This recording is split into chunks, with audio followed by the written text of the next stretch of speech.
اللہ موت بھی تجھے عزت والی دے گا, تجھے کاہلوں جیسی موت اللہ.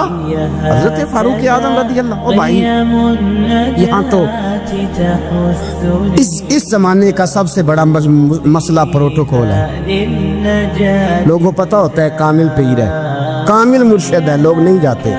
میں کسی کا مرید ہو جاؤں, میرا پروٹوکول کدھر گیا؟ پتہ ہوتا ہے یہ کامل استاد ہے, میں اس کے پاس بیٹھوں گا تو میری تربیت کرے گا, لیکن لوگ شاگرد نہیں بنتے. تو میں کدھر گئی؟ یہ پروٹوکول کی مصیبت ہے نا, اس نے بڑے بڑے لوگ زیرو کر دیے, بڑے بڑے لوگ. اور یہ مت سمجھے کہ آپ کا وزیر اعظم پروٹوکول لیتا ہے یا آپ کا صدر پروٹوکول, وزراء, ایسی کوئی بات نہیں. ہم چھوٹے طبقے سے لے کر بڑے سارے پروٹوکول کے قائل ہیں. ہمارا تو داماد بھی کہتا ہے کہ مجھے پوچھا نہیں میں تمہارے گھر کیوں آؤں. ہمارا تو بھائی ہر شخص اعلان کرتا ہے پروٹوکول کا, فلانے نے عزت نہیں دی تو واپس آ جاؤ, فلانے نے سلوٹ نہیں کیا تو واپس آ جاؤ. لوگ جہاں سلوٹ کرنا چاہیے وہاں بھی سلوٹ کرانے کے قائل ہیں. پر حضرت عمر رضی اللہ تعالی, حضرت عمر کی سادگی اور پھر جناب عمر کی عاجزی, جب انسان اپنے اوپر سوار کر لیتا ہے نا, سوار کر لیتا ہے, میں بدکار پرانا خادم, کسے در ملی نی ٹوئی, تے واصف یار نے نظر جو کی تھی تے واصف ہی. میں اکثر سوچتا ہوں حضور نے جہاں بھی کہا نا, فرمایا میرے بعد نبی ہوتے تو خطاب کے بیٹے عمر ہوتے. حضور نے فرمایا عمر جس رستے سے جاتا ہے شیطان وہ رستہ بدل جاتا ہے. نبی پاک صلی اللہ علیہ وسلم نے فرمایا میرا عمر وہ ہے کہ اس کی زبان پر حق جاری ہے. حضور علیہ السلام نے فرمایا 950 سال حضرت جبریل میرے عمر کی شان بیان کریں تو ان کی عظمت ختم نہیں ہوتی. 950 سال جبریل عظمت بیان کرے تو ختم نہیں ہوتی. یہ بات ہے حضرت عمر کی. اور فرمایا عمر ابو بکر کی نیکیوں میں سے ایک نیکی ہے, یہ شان ہے اب عمر فاروق رضی اللہ تعالیٰ عنہ کی. حضور نے فرمایا میرے بعد نبی ہوتے تو عمر ہوتے, جس گلی سے عمر آئے شیطان رستہ بدل جائے. میرے عمر فاروق کی شان 950 سال بیان ہو تو ختم نہ ہو. عمر کی زبان پر اللہ حق بیان کرتا ہے, جو عمر کہتا ہے وہی رب کر دیتا ہے. حضور ساری زندگی فضیلتیں بیان کرتے رہے, عمر جواب میں کیا کہتے ہیں؟ کوئی بتائے نا کہ یہ والی حدیثیں کبھی عمر نے بھی روایت کی ہو کہ حضور نے میرے بارے میں یہ کہا ہے. یہ روایتیں وہ روایت نہیں کرتے. ان سے جب لوگ کہتے عمر تیری بڑی بات ہے تو عمر رو پڑتے, کہتے میں تو اونٹ چرانے والے باپ کا بیٹا ہوں, میں تو اونٹ چرانے والے باپ کا بیٹا, اونٹ چرا. اس سے آگے عمر گئے ہی نہیں ساری زندگی, اس سے آگے لفظ ہی نہیں ادا کی. اور میں تو بھائی اونٹ چرانے والا, میرا باپ تو اونٹ چرایا کرتا تھا, 10 اونٹ تھے, میری ڈیوٹی ہوتی تھی, سنبھالے نہیں جاتے تھے, ابا ڈنڈوں سے مارتا تھا. ساری زندگی عمر حج کرنے گئے, ایک خشک تنا کھجور کا عمر فاروق رضی اللہ تعالیٰ عنہ نے اس کو اپنے کلاوے میں لیا, رونے لگے. لوگوں نے کہا عمر کیا ہوا؟ فرمانے لگے یہاں میں اونٹ چرایا کرتا تھا, یہاں میں اونٹ چراتا تھا, 10 اونٹ سنبھالے نہیں جاتے تھے. دیکھو رسول اللہ کی شان, آج ساری امت چلانے کا طریقہ عطا فرما دیا. ساری نظریے سے پیار. یار پیسہ کس کو برا لگتا ہے؟ آپ جس آدمی کی 50 کروڑ کی پراپرٹی ہے اس کو پوچھے سب سے غریب, آپ کو وہی نظر آئے گا. وہ کہے گا میں ٹائٹ ہوں, حالات بڑے. میں کئی باری پوچھے انہوں نے, میں کہے تو ترجمہ بھی 10 کروڑ کی, ہمیں تو سمجھ نہیں آتی. اور ٹائٹ حالات کون سے ہوتے ہیں جی؟ جس آدمی کا کروڑوں میں کاروبار ہے نا اس کو آپ چھیڑے پر رونے لگ جائے گا, رونے. تو کئی میں نے ایسے دیکھے کرائے کا مکان ہے, ان سے پوچھے صاحب کیا حال ہے, تو کہتے ہیں جتنی اللہ نے شان والی زندگی ہمیں عطا کی ہے کسی کو نہیں دی. اس کا مطلب ہے خوشی بھی یہی ہے اور غم بھی یہی ہے. اندر سے خوشی ہے, اندر سے ہی. دنیا اگر راضی رہنا ہے تو ادھر سے رہنا ہے, ناراض رہنا ہے تو بس اپنے آپ کو خوش رکھے گا تو ہو جائے گا. سارے صحابہ مل کے آئے, کہنے لگے عمر فاروق سے کہنا ہے نبی پاک کے زمانے میں تو ظاہراً غربت تھی, ابو بکر کے دور میں بھی غربت تھی, اب تو بڑا محال ہے. عمر سے سفارش کرو کہ عمر نیا کرتا پہنا کرے. ملکوں کے سفیر آتے, عمر وہی پھٹی پرانی چادر اوڑھ کے اور وہی کئی جگہ پہ پیوند لگے سوٹ پہن کے سفیروں کے سامنے بیٹھ جاتا ہے. عمر کو مشورہ دو, طے ہو گئی بات. سب نے جب مشورہ دے لیا تو سارے کہنے لگے یہ بتاؤ شیر کی مونچھ کو ہاتھ کون لگائے گا؟ کہنا کس نے ہے, بندہ بھی تو ڈھونڈو نا. نے کہا جناب میرا یہ خیال ہے کہ مولا علی شیر خدا کہیں گے, کیونکہ جس شخص کی عمر کو سب سے زیادہ حیا کرتے دیکھا وہ شیر خدا مولا علی ہے رضی اللہ تعالی. علی کہیں گے اس لیے کہ جناب علی تو کئی دفعہ جب گفتگو کرتے تھے تو حضرت عمر چپ کر جاتے تھے اور فرماتے تھے علی نہ ہوتا تو میں ہلاک ہو جاتا. تو کہا علی سے کہو. جناب علی شیر خدا کو بلایا, کس کام کے لیے؟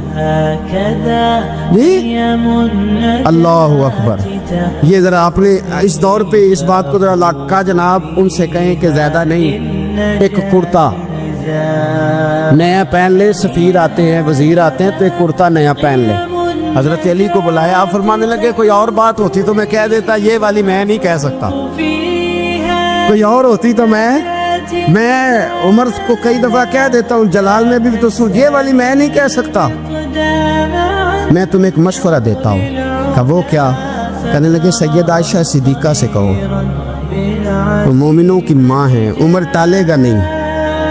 اماں جی سے جا کے کہا اماں جی نیا کرتا عمر سے کہیں پہن لے, وزیر آتے ہیں بڑے بڑے لوگ تو چلو کوئی حرج نہیں.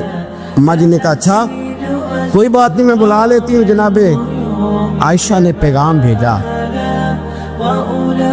جب خادم نے کہا نا مصطفیٰ کے گھر سے پیغام آیا ہے تو 20 لوگ بیٹھے تھے. عمر کانپتے ہوئے اٹھے, کانپتے دوڑے. حضرت عائشہ پردے میں تھی تو فرماتی ہیں عمر اتحیات کی حالت میں بیٹھ گئے. کہا اماں جی دیر تو نہیں ہو گئی مجھے آنے میں؟ کہا نہیں ٹائم پہ آ گئے ہو. کس لیے بلایا تھا؟ کہا عمر دیکھو غربت کے معاملات اور ہوتے ہیں, جب اللہ آسانی دے تو کوئی چیز استعمال کرنا حرام نہیں ہوتی, اگر حرام ہے تو بتاؤ. کہا نہیں اماں جی حلال ہی ہے. تو فرمایا پھر اتنے سفیر آتے ہیں, مشیر آتے ہیں, اب تو مال غنیمت بڑا آتا ہے, ڈھیر لگ جاتے ہیں مسجد میں, تو چل ایک نیا کرتا تم بھی پہن لیا کرو. اور آپ نیا کرتا پہنو گے تو دھاک بیٹھے گی غیروں پر. تو صحابہ کا مشورہ ہے کہ آپ نیا لباس پہنے. اماں جی کہتی ہے میں نے حکم دیا تو عمر چپ کر گئے, گردن جھک گئی. تھوڑی دیر کے بعد سیدنا عمر فاروق نے سر اٹھایا تو داڑھی پہ آنسو گر رہے تھے, رو پڑے. کہنے لگے پاک محبوب کی پاک بیوی جیسے حکم کرتی ہو میں حاضر ہوں, پر مجھے وہ والا لباس پہنانا جو میرے مصطفیٰ نے پسند فرمایا ہے. اگر یہ رنگ رسول پاک کا ہے تو میں حاضر ہوں, اور اگر نبی پاک کا نہیں تو پھر جیسے آپ حکم کریں. تو نبی عائشہ کہتے ہیں عمر روئے تو میں زیادہ روئی, میرا پلو بھیگ گیا آنسوؤں سے. میں نے کہا عمر آپ جائیے. عمر یوں نکلے تو جو صحابہ کھڑے تھے وہ کونے میں جو سارے آ گئے.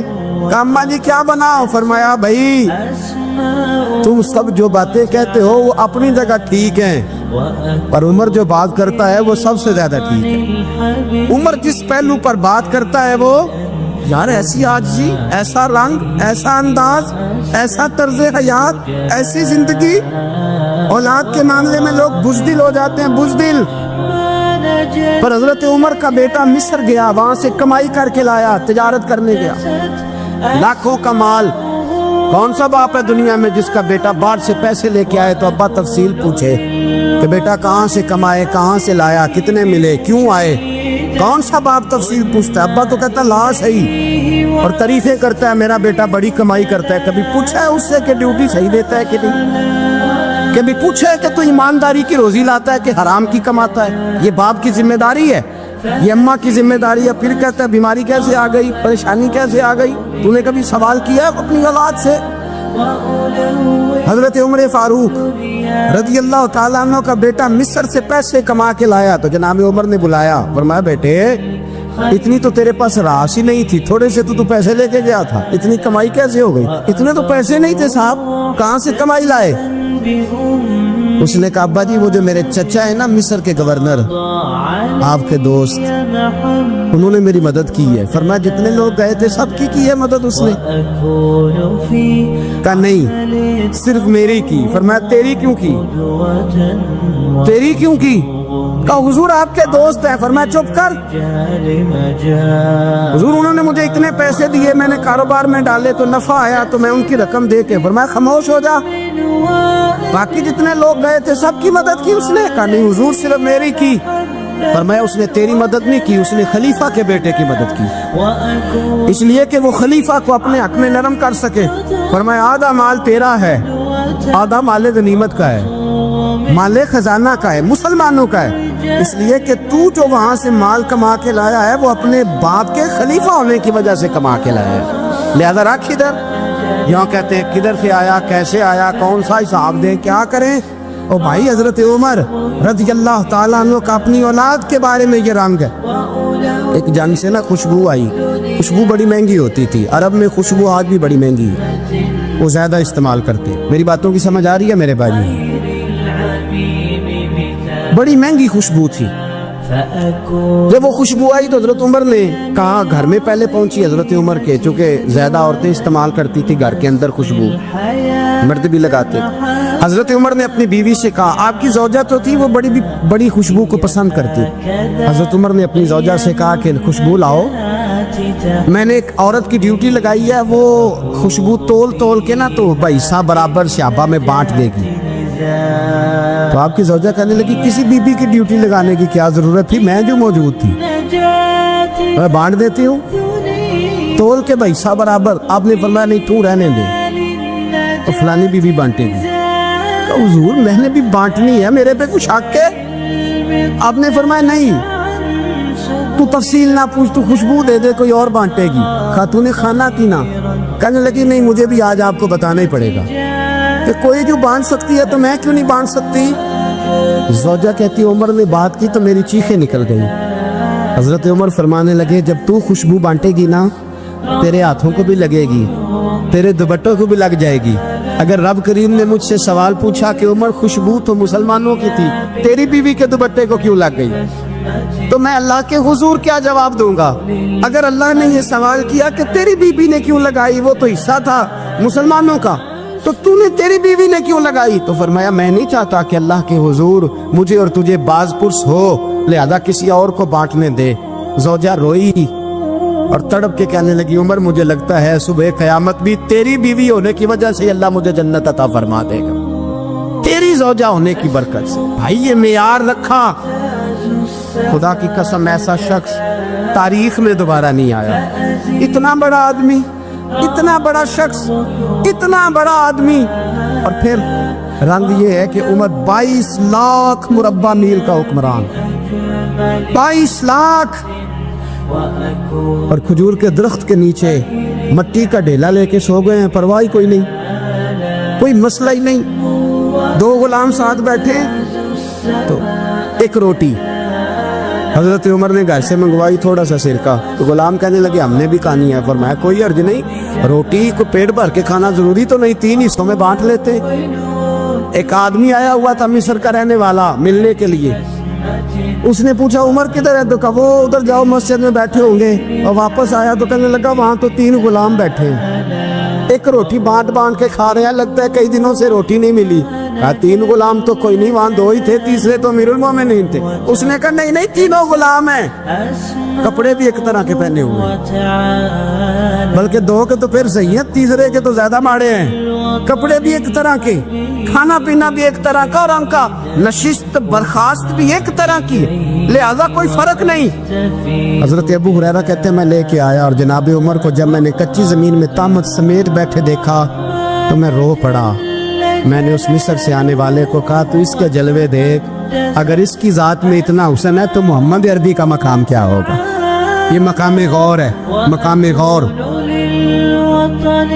10 محرم کو لوگ دیگے پکائیں گے نا، نہیں پکانی ہے، بول دے نہیں ہاں نہ نہیں کر دے، پروگرام بدلیا تو نہیں دی عید کی کہ وہی کام شروع ہوا لاسٹ ایٹ ہونے والا، کیوں جی پکنی ہے نا دیکھیں 10 محرم کو انشاءاللہ تعالی، ہم بھی پکائیں گے انشاءاللہ، یہاں بھی پروگرام ہوگا۔ تو 10 محرم کو جو دیگ پکنی ہے تو ایسا نہیں ہو سکتا کہ 1 محرم کو حضرت عمر کے نام کی بھی کوئی پک جائے۔ اگر امام حسن حسین کے نام کی دیگیں پکے تو جو امام حسن حسین کے سے پیار کرنے والے ہیں، جو امام حسن حسین سے ہم لوگوں نے بھی عجیب رٹا اپنایا ہے نا، ہم لوگ بات کا ایک پہلو دیکھتے ہیں دوسرا نہیں دیکھتے۔ حضرت امام حسن اور حسین کو بھی نبی پاک نے شہید کہا، اور جناب عمر کو بھی رسول اللہ نے خود شہید فرمایا، فرمایا شہید ہے، خود فرمایا اپنی زبان سے کہ یہ شہید ہے خود۔ میرا عمر شہید ہے تو ان کے نام کی دیر نہیں پکنی چاہیے، اس طرف نہیں ہماری توجہ ہونی چاہیے۔ اور اہل بیت نبوی، یہ بات میں پہلے بھی کرتا ہوں، آج پھر کرنا ضروری سمجھتا ہوں، اہل بیت کا پیار سن لو کان کھول کے، اہل بیت کا پیار اگر ہمیں کسی نے سکھایا ہے تو سیدنا عمر فاروق نے سکھایا ہے۔ اہل بیت نبوت کی محبت اگر کسی نے سکھائی ہے تو کس نے سکھائی ہے؟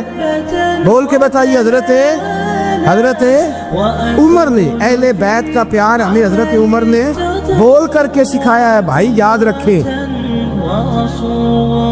کسی کی طاقت نہیں تھی دم مارنے کی حضرت عمر کے سامنے، طاقت ہی نہیں تھی، کیسر و کسرا کانپ جاتے تھے، جرأت ہی نہیں کرتے تھے حضرت۔ اور ہمارے تو تعلقات بڑے ہیں نا غیروں سے۔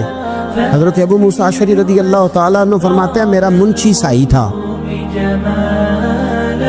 وہ کاتب کہتے تھے وہ لوگ، میرا حساب کتاب عیسائی تھا۔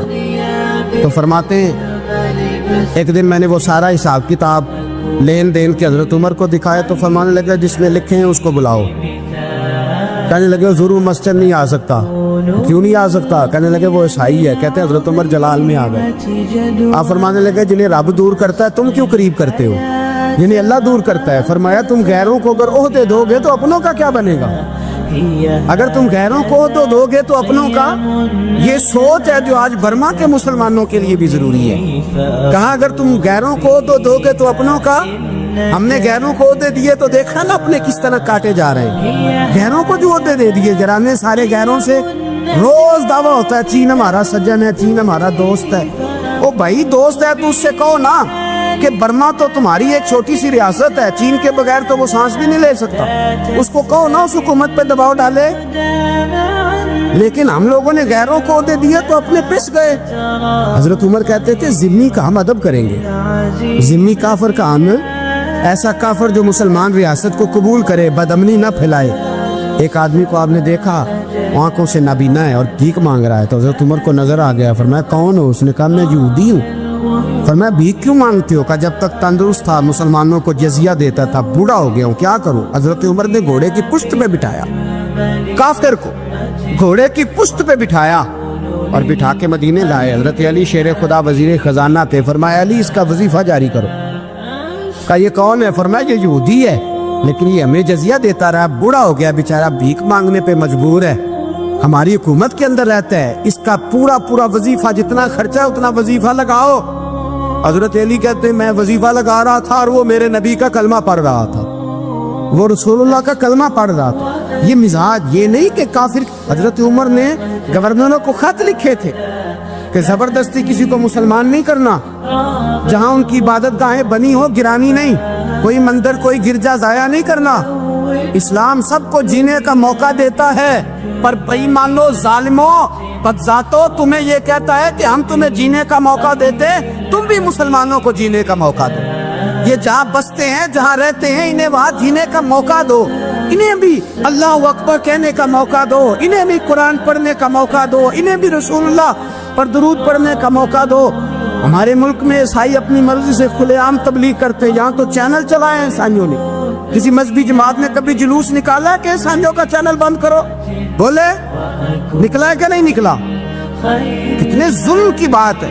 ہم جب غیر کو اتنا تحفظ دیتے، ہم نے دیکھا ہے، مجھے 20 لوگوں نے عید پہ ٹیلی فون کیے کہ عیسائیوں کو قربانی کا گوشت دے لیں، مجبور ہیں جی، دروازے پہ آ گئے ہیں، ہمارے کام کاج کرتے ہیں 20 لوگ۔ عام آدمی کے دل میں ان کا اتنا جذبہ ہے، مسائل کا بیان کرنا ایک علیحدہ بات، لیکن ہمارے دل کافر کے حق میں بھی نرم ہو جاتے۔ تم کس قدر زیادہ بے ایمان ہو